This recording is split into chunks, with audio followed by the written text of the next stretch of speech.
Years ago, many years ago, in fact, 1972, I was sitting at my desk at about 4:30 in the morning at the headquarters of the Commander-in-Chief of the United States Pacific Fleet, arranging the information that had come in over the last 24 hours into a logical order so that we could prepare a briefing for the Admiral and his staff, which would take place later that morning. Among the papers I found on my desk was a document entitled Operation Majority, and it was not the entire paperwork involving this operation, but was merely a synopsis of the operation and projects contained under it. One of these projects was called Project Red Light. The purpose, according to this document, was to back-engineer captured extraterrestrial technology for adaptation into the United States space program. Now, I have since come to believe that the extraterrestrial portion of all of this is nonsense, but that the technology is real. I believe that many of us were shown these documents over the years so that later we would talk about it. I mean, how can you keep the existence of extraterrestrials, if they were real, a secret? And how could anyone keep quiet knowing that they had seen documentation, official government documents labeled top secret, that expressed that these extraterrestrials were real and had visited this Earth? I wanted to know just how true all of this was, and I began a program of research to find out if extraterrestrials were real. The first thing I did was collect every bit of documentation that I could find, both from the Freedom of Information Act, from the research of others, from books that had been printed on the subject of UFOs, and of course through my network of friends in the intelligence community. What I discovered was amazing. What I discovered, ladies and gentlemen, is that there has been a plan in existence since about 1917, and probably before that, to create an artificial extraterrestrial threat to this Earth in order to create a one-world totalitarian socialist government. One of the first documents that I found in my search was this one, the Imperial Japanese Mission 1917, a record of the reception throughout the United States of the special mission headed by Viscount Ishii. And when the Imperial Japanese Mission was in New York City, they had a dinner, and some pretty famous people spoke at this dinner. One of them was John Dewey. John Dewey is the father of our failing, disastrous public education system. Here's what he said. Listen very carefully. John Dewey, professor of philosophy in Columbia University, who was the next speaker, was listened to with great intentness. He said, quote, "Someone remarked that the best way to unite all the nations on this globe would be an attack from some other planet. In the face of such an alien enemy, people would respond with a sense of their unity of interest and purpose." Unquote. Now, bear in mind, folks, that's 1917.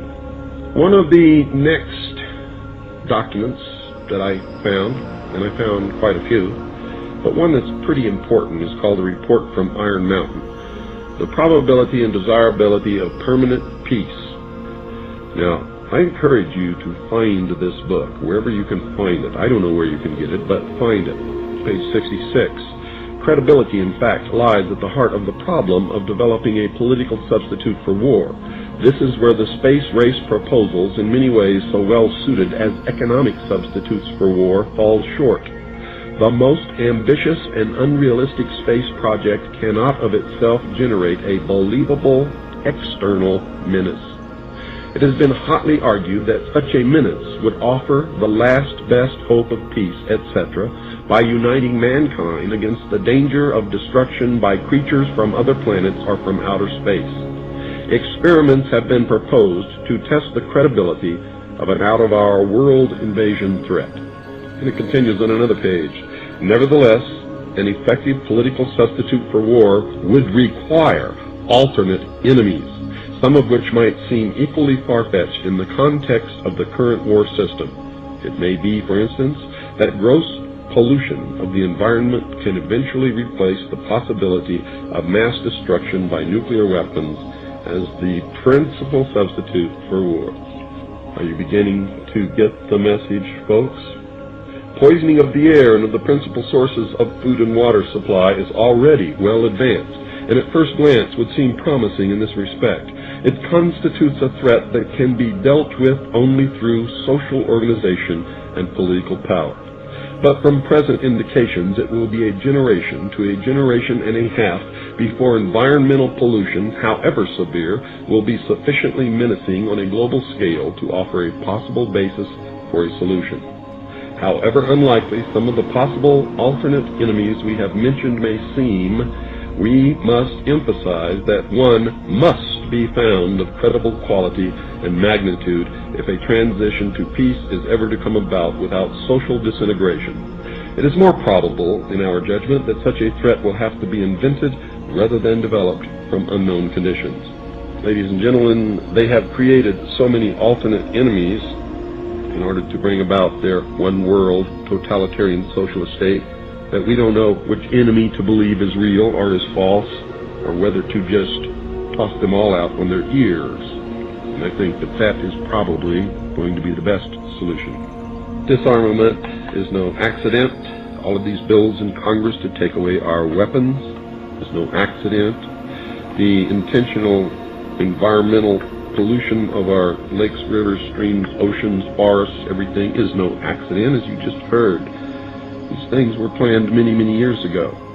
All the bombardment of the public with movies about flying saucers in the 50s, right after the United Nations Treaty was signed and the UN Participation Act was pushed through Congress, and all of the incidents since that have convinced the majority of the American people that flying saucers are real and extraterrestrials exist, and that flying saucers are from an extraterrestrial origin.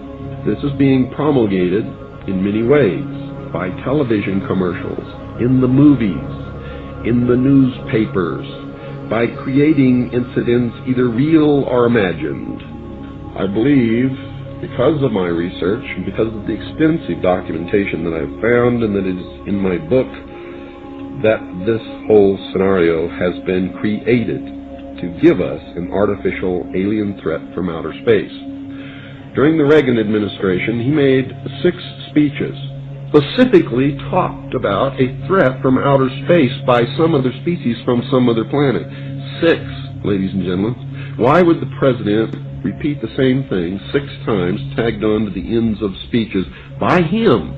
The speechwriters did not put that in the speech. Ronald Reagan added it himself. Perhaps we need some outside universal threat to make us recognize this common bound. I occasionally think how quickly our differences worldwide would vanish if we were facing an alien threat from outside this world.